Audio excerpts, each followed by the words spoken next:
How much does Tommyversary earn? A million?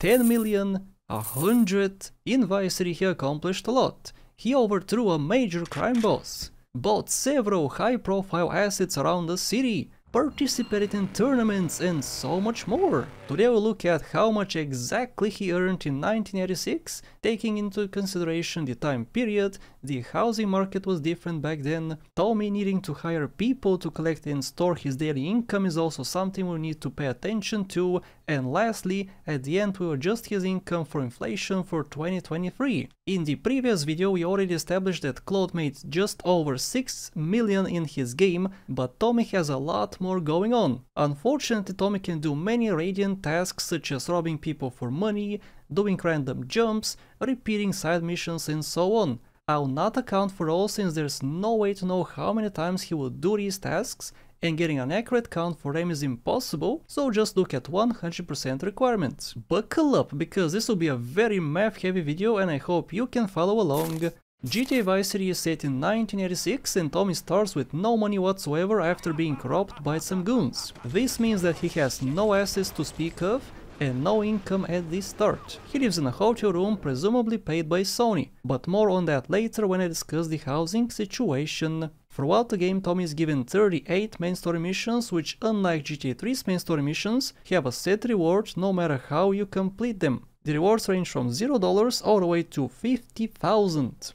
Tommy gets a total income of $203,450 after completing all of the missions. In some of them, however, he gets special rewards and also additional losses, which we need to mention. In the party, Tommy is given the Sawyer outfit by Ken Rosenberg, which looks like a very expensive suit. In 1986, prices for clothing were quite different than they are nowadays. It looks like Tommy got boots, the average price of which would be $75. He got slacks, which would be an average of $72 for 2 pairs. We saw him pick up 1 pair, so the slack would cost $36. And finally the suit itself, which would be $200. In short, if we include real-life prices from 1986 into the equation, Ken paid $311 for a full suit and now Tommy owns it. But that's not actually true. Once Tommy puts on the outfit, an additional $100 is added to the fashion budget in the stats menu. This tells you that despite all calculations I try making, this is a game and does not compare to real life pricing even if you account for the year this game is set on. So instead of adding $311, I'll add only $100 to Tommy's income since now he owns the suit, and that's the value of it. Moving on, in the Riot mission he's given the coveralls outfit, which consists of a hat, suspenders and gloves. Since the game hates me and doesn't let me have any fun with my numbers, I'll add $80 to Tommy's total since that's how much the fashion budget changes once he picks it up. In the mission for Iron he again picks up an outfit for free, which costed Avery just $40. We shall add 40 to Tommy's total. In 2-bit hit he picks up the Havana outfit, which costs $70, which we shall add. In Rabout, Tommy is given a massive mansion. This mansion is based on the El Fuertes estate in Montecito, California, which was also featured in the movie Scarface. This mansion has seen massive fluctuation in price throughout the years, ranging from 12 million to almost 40 million. The oldest listing I could find was for $37,500,000 in 2006. Adjusted for inflation for 1986, the mansion was probably worth just under 22 million, assuming Tommy took it over as the sole owner. Let's add it to his total. In the mission All Hands on Deck, Tommy is given a speeder as a gift by Cortez. This vehicle is based on the Haynes Signature 1700S, for which I cannot find any listings from the 80s. I can't actually find any solid sources for 80s speedboat prices. This is why I'll call Vic Vance for help. In his game Vice City Stories, based only 2 years before GTA Vice City, he is tasked to deliver 8 vehicles to a watercraft impound. 3 of these speedboats resemble the Speeder, the Squallow, Tropic and Violator, 2 of which cost $700 and the third being $800. Let's assume that if the speeder was $700 in 1984, it would be around $800 in 1986. This means that we can add $800 to Tommy's total. In the mission Capture Collector, Mafia goons will try to tax your businesses, which means they will try to collect the money generated in front of your assets. If you, however, are swift in reaching your businesses, they'll not be able to collect anything. It's safe to assume that Tommy is a capable man, so you don't lose anything from this mission. Similarly, in the final mission of the game, the Mafia guys will try to steal your money from this safe. Again, however, this can be prevented by killing Clance before he reaches the roof, afterwards turning around and clearing the room as quick as possible. This way no money will be lost here either. He also gets melee and ranged weapons in some missions, however, since the weapons are free in the game after collecting all the packages, they hold no value to Tommy since he'll never sell them, so I'll not account for them. Which brings our mission total plus the income from the extra items to $21,930,730. On to housing! Tommy owns 8 properties in the game, 7 of which are purchased for a combined $41,500, which we'll redact from his total. Also, yes, these are actual purchases and he does not rent them, which means that there's no recurring payments every month. It's however quite different for the 8th safe house, the Ocean View Hotel. Initially, this safe house is given to Tommy most likely by Sony since Tommy has no other contacts in the city when arriving here. Later on Sony dies, which means that Tommy takes over ownership. Okay then, so how do I know that he doesn't rent a room but he actually owns it? Well, because there's never a receptionist in the building, no people in the cafeteria, nobody enters or leaves the premises and he keeps his door open. He has full range to do whatever he wants, so he owns it. How much did he pay to purchase it though? Well, the Ocean View Hotel is based on the Clevelander Hotel in Miami. Built in 1938, it was sold for $7 million in 1999. In 1986, that would be $4,600,840, which is how much Tommy paid to own it. Yes, it's quite a lot more than the rest, but you gotta consider how much more expensive a hotel would be right next to the beach in Miami. We deduct this from Tommy's total, which leaves him with just over $17 million. Oh boy, here's where things get juicy, the assets. Tommy owns 10 assets, one of which we'll cover separately since he does not have recurring revenue from it. He bought the boatyard for $10,000, beat the race and got $5,000 back after winning. He bought the Cherry Poppers ice cream factory for $20,000. For 100% he needs to make 50 deliveries, per delivery he gets $8. 50 times 8, from this mission he made $400. He bought the pole position club for $30,000, and to unlock the asset he paid a stripper $300 out of pocket. Tommy bought Kaufman caps for $40,000 and got $8,000 back for completing all 3 missions to unlock the asset. He bought Sunshine Autos for $50,000, this way he unlocked the races. The total entry fee for all 6 races is $18,600 and the total winnings will be $74,400. Let's assume that he did not lose a single race and got $55,800 from the tournament. Buying Sunshine Autos also allowed him to deliver 16 vehicles to the garage. Each delivery earns him $500, which means he got $8,000 for all 16. He bought the film studio for $60,000 and completed 4 missions, which gave him a total of $15,000. In the mission Duro Doro, he is given a skimmer for free. The skimmer is based on the Cessna 152, which ended production in 1985, just 1 year before the events of Vice City. In 1985, this plane was sold for $40,900 brand new, and it's safe to assume that the price stayed the same for the following year. Let's add $40,900 to Tommy's total. In the last mission for the film studio G-Spotlight, he does many big and small jumps which bring him some income. However, since he can use a helicopter instead, a vehicle which does not get random payments per jump, I'll not add any more money to his income from this mission. He buys Printworks for $70,000 and completes 2 missions to unlock the asset. Remember, we already accounted for Capture Collector since it's a mandatory mission. From the 2 asset missions, he takes a total of $7,000. Lastly, he buys the Malibu Club for a staggering $120,000 and completes 4 missions for it. This puts an additional $56,000 in his pocket. Also, after completing the heist, he's given the bank job outfit, which costs exactly $120, judging by the stats menu. He got it for free, so let's add $120 to his total. And this brings Tommy's total to $17,084,330.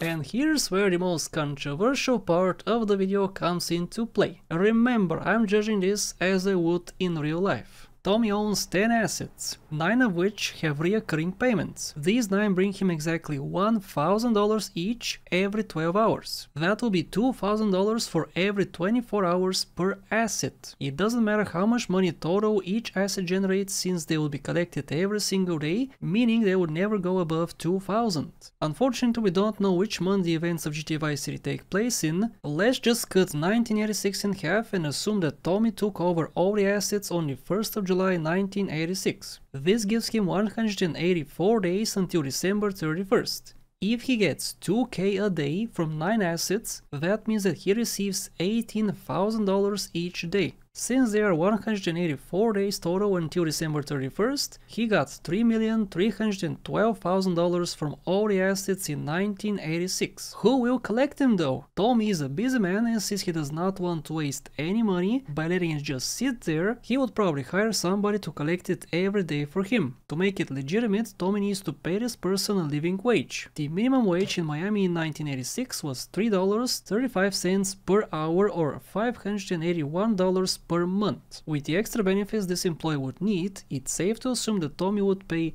$600 per month for one employee. There are 6 months until the end of 1986, and that would cost Tommy $3,600 for wages. Tommy, however, probably hired 2 people just in case one employee gets sick or needs a vacation, so that would be $7,200 payment for wages of 2 employees. This brings Tommy's total income to just over $20 million. Tommy completes 5 assassination payphone missions, which all have a set reward, giving him a total of $30,500. And now for vehicle missions.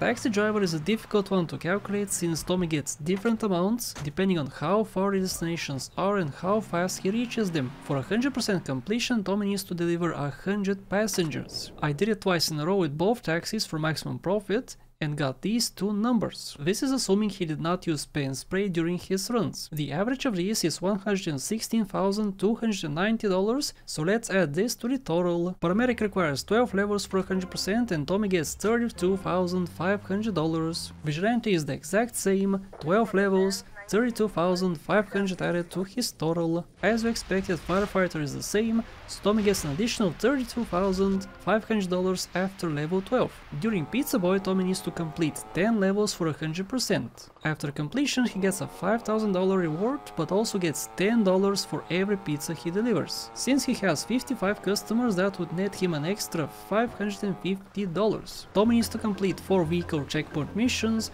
Assuming he does each one once, he would get $1,400. The last vehicle missions are the chopper checkpoints, of which we have 4. Each one awards Tommy $100. Total from them he got $400. In short, from all vehicle missions, Tommy got $221,140, making his total just over $20.5 million. Phil Cassidy gives Tommy 2 missions at his junkyard. In Gunrunner, he gets $2,000 for completion and an extra $100 for every kill of a Skuta Brara. The mission can be beaten without killing any of them, and they spawn infinitely, making it impossible for me to know how many Tommy would kill. So let's assume he just got 2,000 for this mission. For Boomshine Sagan, he gets a flat $4,000 reward. Phil also unlocks the shooting range, and for 100% Tommy needs to get 45 points. Since he gets $500 per 30 points, this would be his reward for this mission. In total, Tommy got $6,500 from Phil Cassidy. Tommy needs to complete 3 stadium events. When he wins in Hot Ring, he gets a $5,000 reward. Beating Blood Ring once gives him $1,000. In Dirt Ring, if Tommy collects all the checkpoints in under 5 minutes, he would get $50,000. We established already that he's a capable man, so he got the max reward from this mission. Overall, from the stadium events, he received $56,000. And now for the miscellaneous side missions. Tommy completes 3 top fun missions, each one giving him $100, which means for all 3 he got $300. Each completed rampage offers an increasing reward of $50, meaning that for each completed one, Tommy gets an increase of 50 to his reward, with the only exception being the last, 35th rampage, which gives him $1,000. In short, for all rampages combined, he gets $30,750. Stun jumps are similar, but each one increases the reward by $100. with the exception being the last one, which gives Tommy 10,000. This means that Tommy gets $73,000 after landing O36. Tommy gets $100 per collected hidden package plus a bonus reward of $100,000 for collecting O100. Let's add $110 to his total. Finally, Tommy needs to rob 15 stores. To do a successful robbery, he needs to steal only $50. Robbing all 15 stores will net him $750.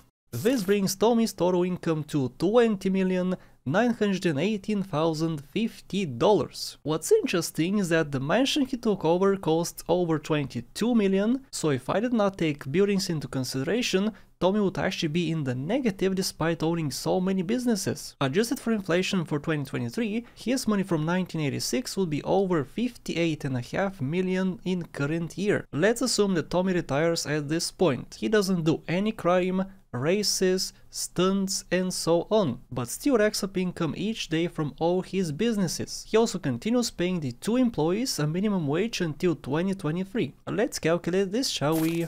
As we established, Tommy has 9 assets which generate income, $2,000 each 24 hours per asset or $18,000 for all 9 per day. There are 38 years from 1986 until 2023, 9 of which being leap years, having 1 day extra. This is how much Tommy would make each year since 1986 if we count only half of 1986 and the full 2023. However, remember inflation? These are the numbers when adjusted for inflation for 2023. The total income all these businesses would have generated by 2023 would be $412,114,511, which we can add to our $58.5 million, making this monstrosity. And now for employee expenses. Like before, these are all the years and days each year has. Here's also the hourly minimum wage in Miami, the monthly wage which I adjusted slightly to include employee benefits, and the yearly wage as well. Even though inflation does not exactly work like this, for the sake of the video and this being just a video game, let's adjust these prices for inflation as well. It turns out that Tommy spent close to $1 million for 1 employee or $1.5 million for 2 employees. And this, ladies and gentlemen, is Tommy's final income in 2023, $469,163,912. It's just ever so slightly bigger than Claude's income I calculated in the previous video, which if you have not seen, you definitely should. This video, guys, took weeks to make and I would really appreciate a like and a comment, since making these videos for the amount of views they get is definitely not worth my time despite them being a blast to produce. If you wanna see this continue, please show it some love. If you noticed any mistakes, please point them out in the comment section below. I read all the comments, and if you encounter an issue, I'll correct it in the final video of this series. Thank you for watching, and a very special thank you to Olav Elikarian, Case Knights, Monish Pardeep, The Sleepgate Studios, Epic Elev, Shinte, Bad Boy Hero, Xessi, Extreme Stuff, Jacob Madley, Jebediah, Max Robinson, Versetti Gwen, Jim Francescos, and everybody else.